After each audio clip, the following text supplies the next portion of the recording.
vous retrouvons encore une fois de plus, toujours dans notre chaîne, dans notre grande chaîne YouTube, notre site internet www.cleboa.com. Grand merci à de la nation, tonton Banda Pichuma Ngaya, chéri à Pembe, Balobi Pembe, eza option. Grand merci à vous, parce que Ndebozo Sala qui Moussala Awa Ezala Kitoko. Alors comprenez comme ça. Nous sommes dans la commune de Nsele. Donc, toi, Nsele, mpoke za mayo so peno pêcher bo misa mpoka do be mission mai bozala bien moi mon pepe wana ça la bien pour mai pe makambo. Alors je dis un grand merci comme ça à Jimmy Belaou, en tout cas en Afrique du Sud, na omona na nte na olingana luka na mona pe ba misusu mais na moni na noté, désolé pour les autres, donc na omona kaka Jimmy Belaou babi mutambongo aza muninga na ote, mais siko yende siko malamu nena kimbongo moi ça siko très généreux. Naya siko caméra nanga avec l'aide de Hermon Emporio garçon slim. Oiseau assurer vraiment ba image ya chaîne Nabiso Munene www.cleboa.com. Ensemble na tozo bongo invité Nabiso lelo to ko zoe pembe na mai za bongo le kumu Monde chante. Monde chante, tu peux faire ton entrée tout est Nabiso koto yo. Bonjour. Bonjour ma sœur. Boni. Ça va. Voilà, comprenez, je vous ai dit tout à l'heure, mon invité c'est Monde chante. Donc invité Nabiso lelo ezaye. Toi vraiment un pleinement et tout à concentré donc tout au long de cette émission concentration aux anines boni santé boni orchestre. Ouais, groupe est très bien, mais oui que toi mon combat groupe Sika toujours à Sika Munene autour d'un patrimoine national bana ok officiel yango kuti biso awa na mai Nsele na kati ya commune ya Nsele côté ya Daipen côté ya Safari Beach côté ya Jardin d'Eden. Au Koutibiso dans la sablière Aweyali, ici quand tout ça la maki, il y a banao qui est officiel pour na ko yeko la banzembo, il y a patrimoine national Papa Lutumba Simaro et pour un mois, je pense que le 3 septembre pour na pesa siko place pour représenter siko répertoire de Papa Lutumba et namusuzu ya OK Jazz. OK, voilà, comprenez toye basiko bana monde entier ngaya na tunaki orchestre na kanisa kaka ba succès là en orchestre otobi ke kumwa za pe na orchestre nae. Mais du coup, azo gérer orchestre on a biso munene na e banda manga ngangu na bota mate TP OK Jazz. Mais tokoko yeba ibana ndenge nini bana chante ba peso mukumba ya orchestre munene boelo kwa OK Jazz. Parce qu'il y a aussi des gens on peut pas couper ça mais je pense que les bienfaits n'a jamais été perdu.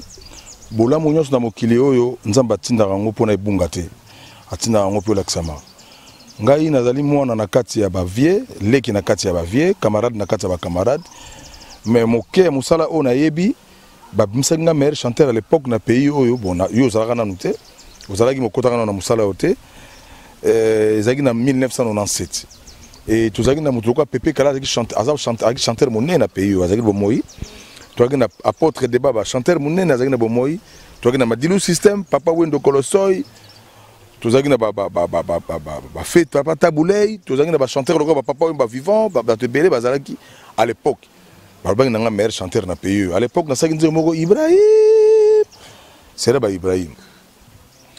Et au moni malé menenge mukele do tambola na kopusa na kapemeni ya bakulutu lokwa Papa Simaro amonaki quand même moi savoir faire entendre ya ba concert na ya tala bibo na ko confier leki na ngayo moi na ngayo yo kombo ya bana OK akwa kotambola nango nanu parce que ba style wana pa yebi yango nde apusana ki pemeni na nga koloba lokwa ke leki na ngayo ko somela nga mapa tango ya tindi yo na discipline ya monde ya nyo soka tindi bakena ko sala musala. Et ngasko réponse tanga yali na yembele répertoire na yewana isa bien pourquoi pas pe na katipe ya concert na ye ko zaranze o mibale misatu ya ngai mais groupe nanga pe zali. OK, voilà, Monde chante, il est là bien à bosser na monika ba système on lati ba étiquette bité to chopé na ranger pe ya ba sapeur ou comment Monde chante. Non, je pense que yo zagina yote ozana yo innocence na mozawana mais na bato ba bi solo quand même ya wenge. Baby qui wengeza bano ba bon genre bala tara bien bazara propre alors nga propre na ngoza nga ya bana wenge eza na nga makaba ba saper te so ba saper butu na papa chéri mais biso za na biso bato to se pesa nzoto o to se saper bato ke faut se pesa nzoto ko lesa nzoto bien kolataka nzoto bien po bato mosusu bakanisaka kosepesa nzoto ezali kaka kolukaka basi tetete kosepesa nzoto ezali kolataka nzoto bien kolataka nzoto bien komelaka mai ya propre mai ekozaka to bimi na balabala okomela mai oyo oyebi sens nango te omoni donc nga naza na catégorie wana ya mwana nzambe temple ya nzambe ezalaka propre e nga nazali mwana ya nzambe omoni leki ya bavie camarade ya bacamarade donc nzoto fo ezalaka propre efelatisaka mpe biloko nango propre. Voilà, tout fait ça propre. Merci. Voilà, manda chante tozongi suko na sujet na biso pena o to yakiawa maramka ya onengo kina OK jazz ndenge ba pesio o gérer orchestre. Mais aussi longtemps tozomona baninga na yo obozana bango ya wenge misusu bakomo changer étape bango bakomo ninga bango tika musique. Bakomo tika musique mais yo ba ko peso orchestre déjà zo ki na deluge soto ko ba bongo po OK jazz album Calais OK jazz ba pesio ba musu bazo postuler même ba député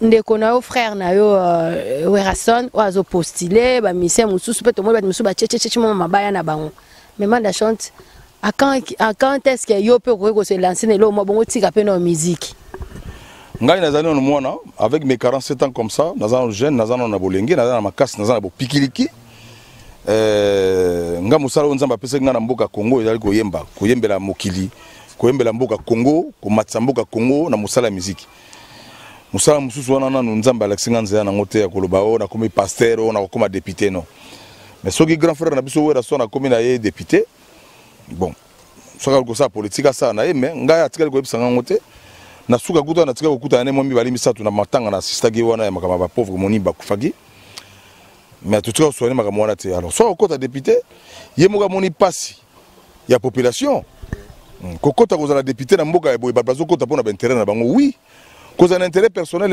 et ali masumu soki ya kokota nga kota ko za député ata la pasi ya mboka ata la mboka ya boy service d'hygiène au kota na balabala moko bangande ya li 100 mais ba wese zalité soki nga kota politique ala na makambo wana soit nga kota politique ata la bakalo kola lelo ya ba toilette publique na pays ezalité ba bazo suba na balabala devant ba parents devant basi devant batu et ali politique ba bazo kota ngo pour ba intérêt personnel mais ya zali musicien oyo a drainer full mingi na makama wenge na ye soki full wana ako accompagner bango na boboto pour azangi pe mbongo te lelo aza grand commerçant grand musicien na pays soit ko sa ko drainer full wana lelo a continuer na bango na ko aider bango pour na ko salisa na ba défaut na ba problème au tous on a kata mboka et vous allez bien mais soit côté pour intérêt personnel mboka holandais mais en parlant de cela est-ce que c'est normal que musicien koko tika na pe carrière musicale ou OK peut se concentrer dans la politique ou bien on peut combiner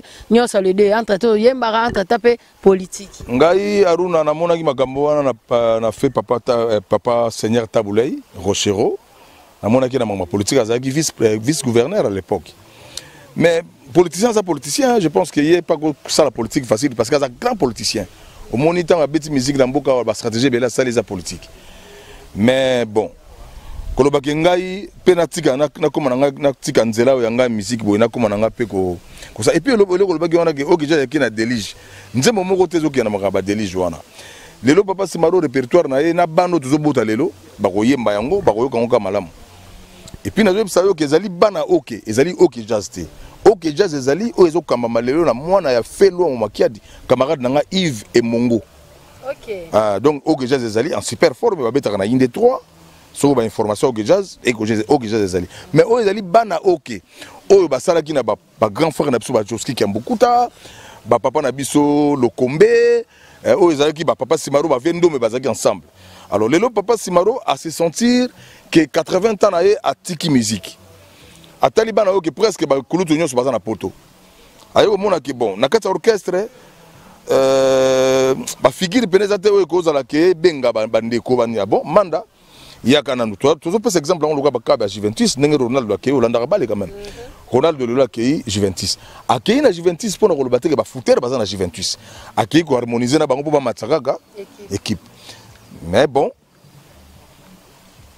bana okezali ngai papa Simaro abimanda zwananu ngape na yebisi papa olena fanda pour le bon na sala ta 2 ans comme ça camarade moi ko ya pe waza na kata musique na yo a matape a sala pe mandat na ye pour la patrimoine moko respecté parce que papa Simaro abeti musique moko au monde entier ou soit Afrique Batandinga bazar quoi. Batandinga bazar.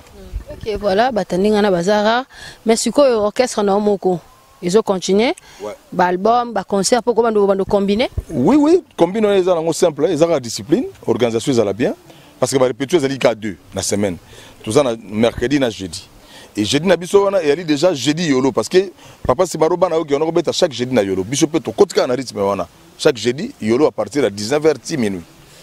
Au monde, mais groupe l'anglais très bien d'ailleurs to répéter chaque mercredi jeudi na lemba soko leki immeuble ya fait igo Tanzambi au poussa de moko na place moko ya sika wana ba komi la congolaise ils ont pas grand frère moko Didier Onganda et to répéter chaque mercredi jeudi tant to ça la organisation sur bina makia wa to ibana ko sala katam soka mercredi référence tanga et puis jeudi bana ok.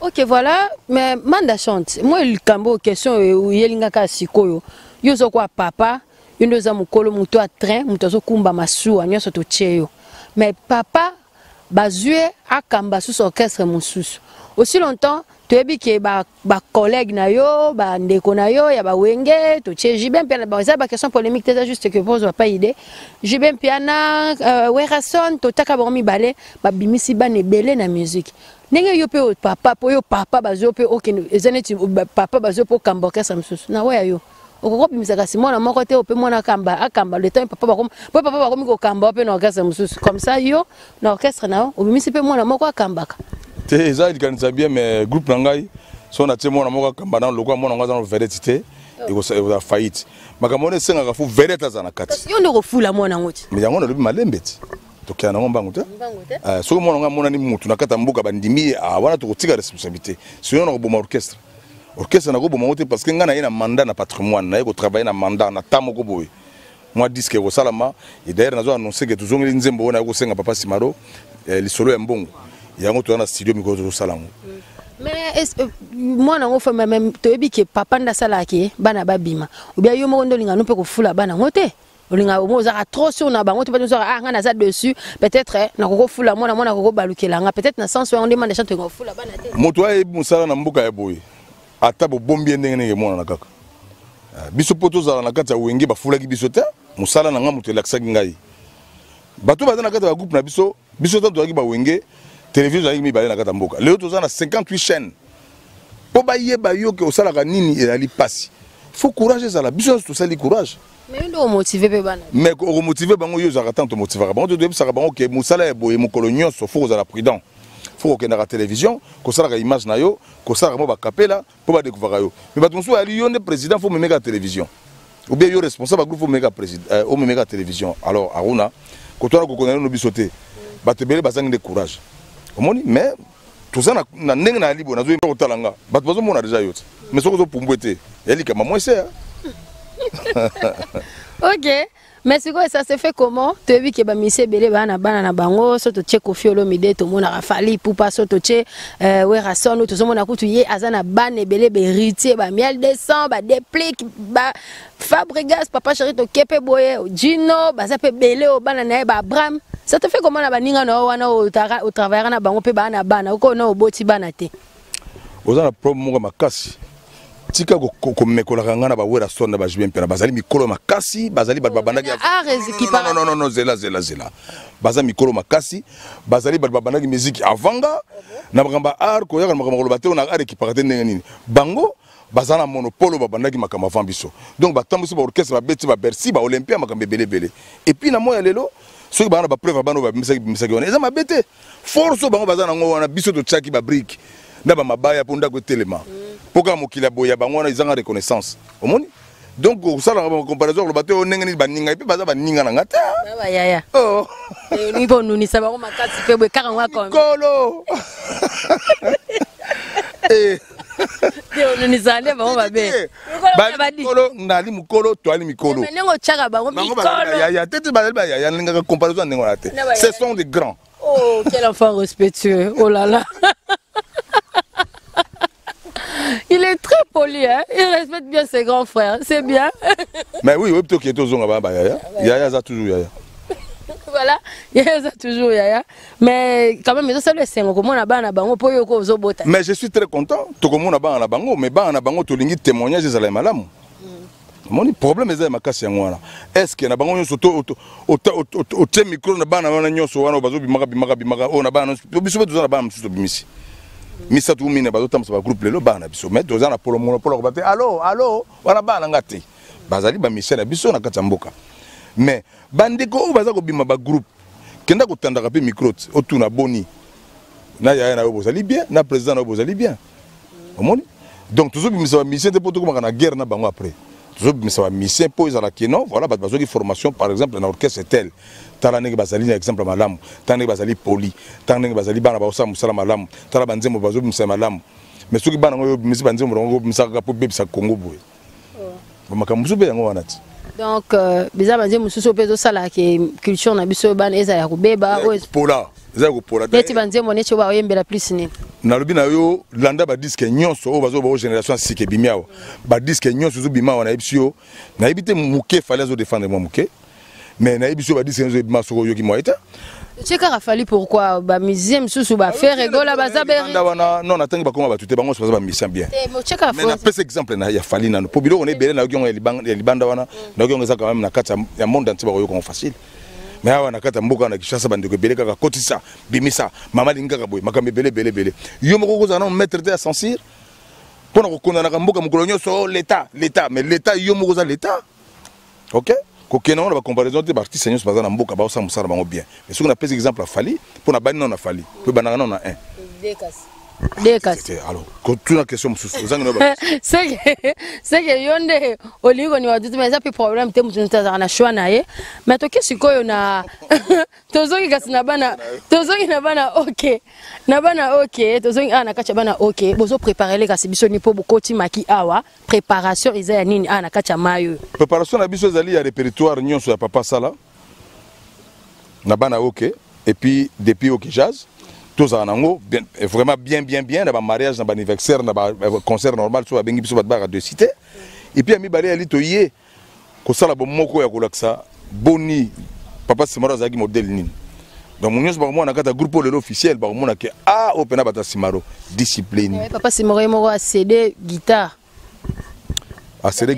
papa pesa ki chef de l'état cabinet guitare sko yo mais malamut tant ko pesa mo konza mboka guitare atika ki musique mais tant que pas la binenga na tiki bona luka pa artiste mo on appelle ça fait moi chance apesinga wana za mabeta yo mona mabe yo poser une question comme nous autres question yo soko tune mabe ko zango peti oh là là vraiment koko banga mikolo ngo banga journaliste so respecter ngate mangala na mangala yo zo na makaminene ngafuna makaminene na ko tika ngo juste ne wana bozo préparer single album eza 80 ans papa Simaro nde to mo batita mi bale misa to kunanga na oyemba pona kolaksa kena lekai quand même la passage donc bandeko nyonso bazana ba poto wana surtout Moscou lelo ezali mboka oyo ezo tombola mboka au Congo vraiment na Moscou wana pesa ba camarade loka ba junior bukasa mbote makasi ba fisto bantima bisika bozali ba cheke lukweta pa bozali vraiment boy ba ke tozana bino de cœur boyambaki bandeko mso ba congolais kuna miko eleki to sepelaki